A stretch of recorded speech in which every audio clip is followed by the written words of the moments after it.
Not sure what it's doing. Good morning, everybody. I noticed on the way in that we already have massive traffic jams because of the rugby sevens. I'm sure glad you all made it.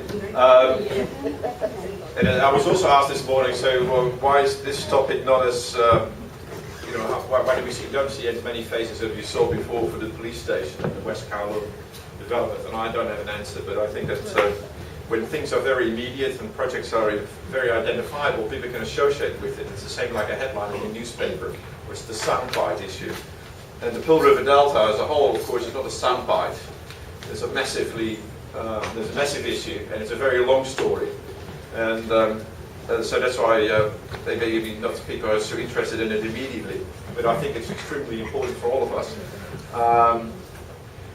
To me, it's, I arrived in Hong Kong 26 years ago, and Pearl River Delta was, at that time, for me, something that I went through on a bicycle. And there was very little going on. It was very green. There was very little development anywhere. And then slowly we've seen it develop quite quickly. But in terms of planning, the only thing that we may have seen from Hong Kong and China side was actually the direct rail connection between Hong Kong and Guangzhou. But again, then we didn't see much development other than Gordon Wu's highway between Hong Kong and Guangzhou.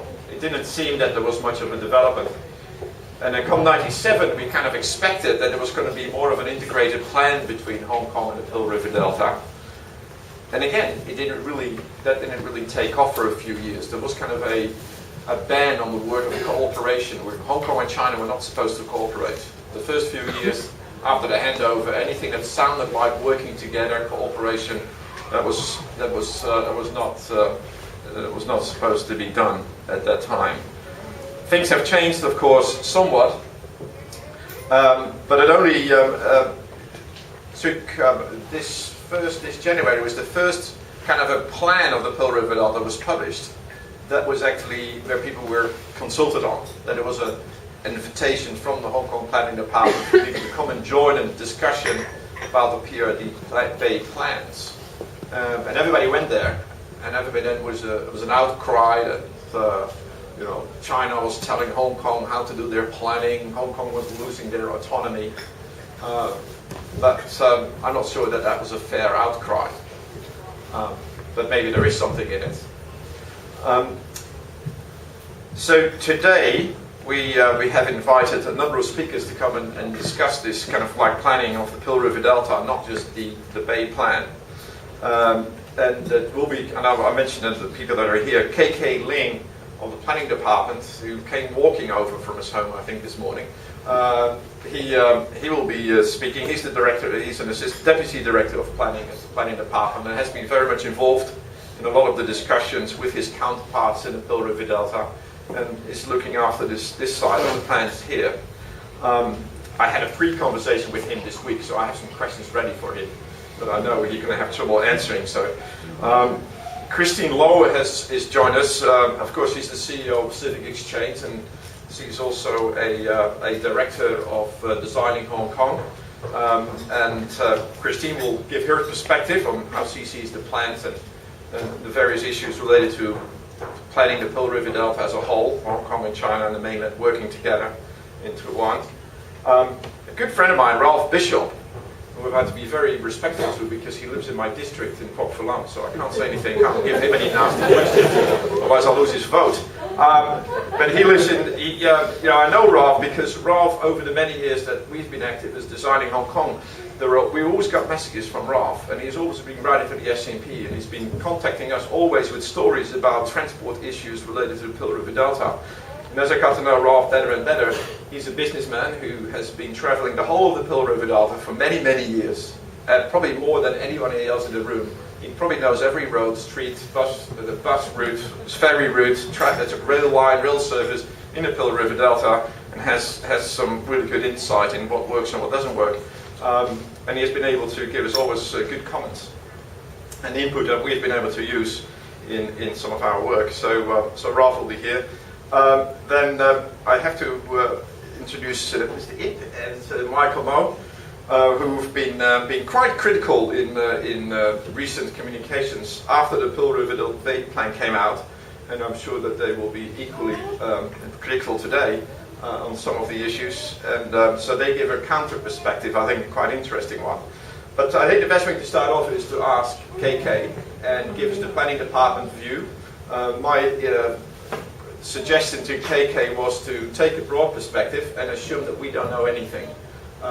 Because, you know, as I asked him questions earlier this week, I realized that there were many things that I didn't understand and didn't know either. So, KK, please take us off today.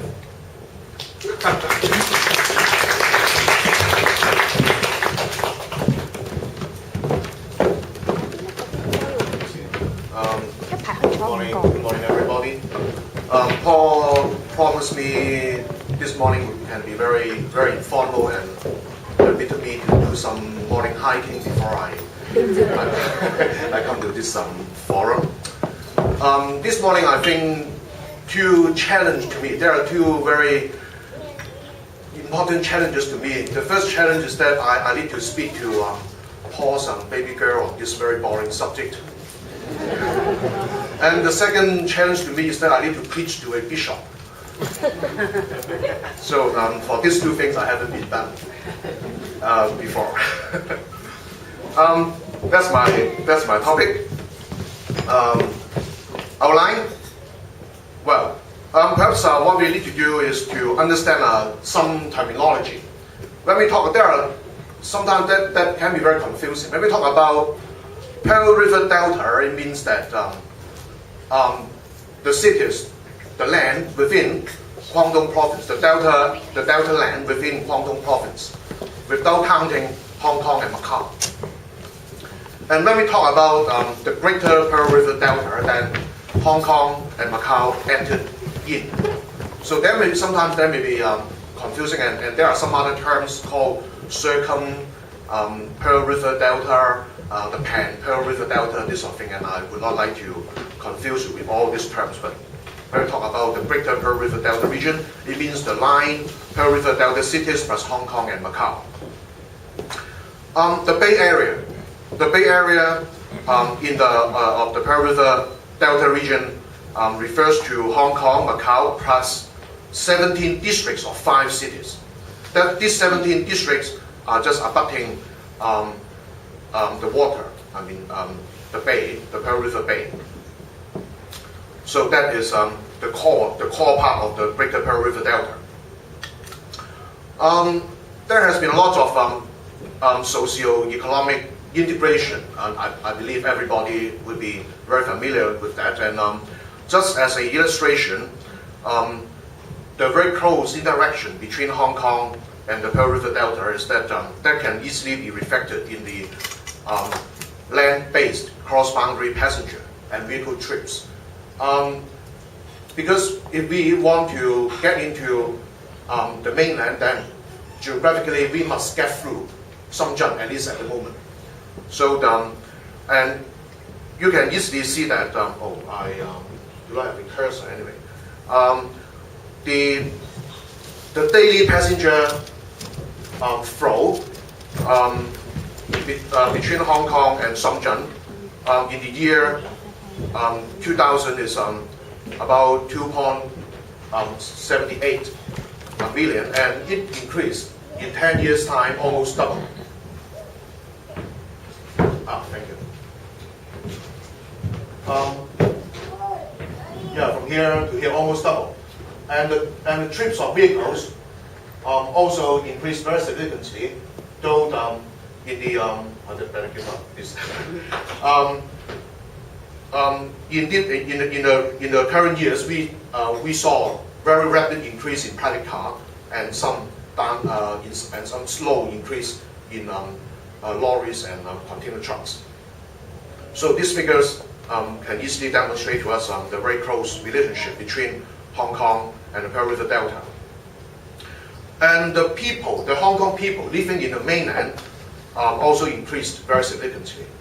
And by the year 2008, about 61,000 people lived in, Hong Kong people lived in Shenzhen, compared with about 155,000 people live in the mainland as a whole.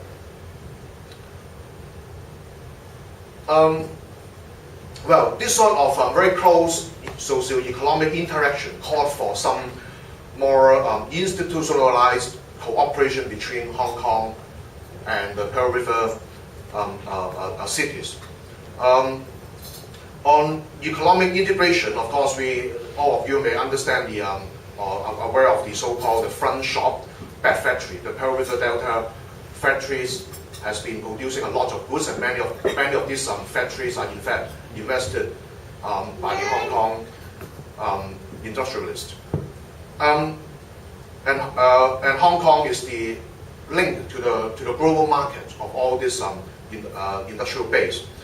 And the relationship has changed a little bit. Apart from manufacturing industry, now we are talking about the expansion of services industry to Pearl River Delta and even the whole mainland. And we have, you may always heard about this CIPA. I don't know how many of you know the full name of this CIPA. It stands for the Closer Economic Partnership Arrangement. It means that China is opening up to some of the service industry based in Hong Kong.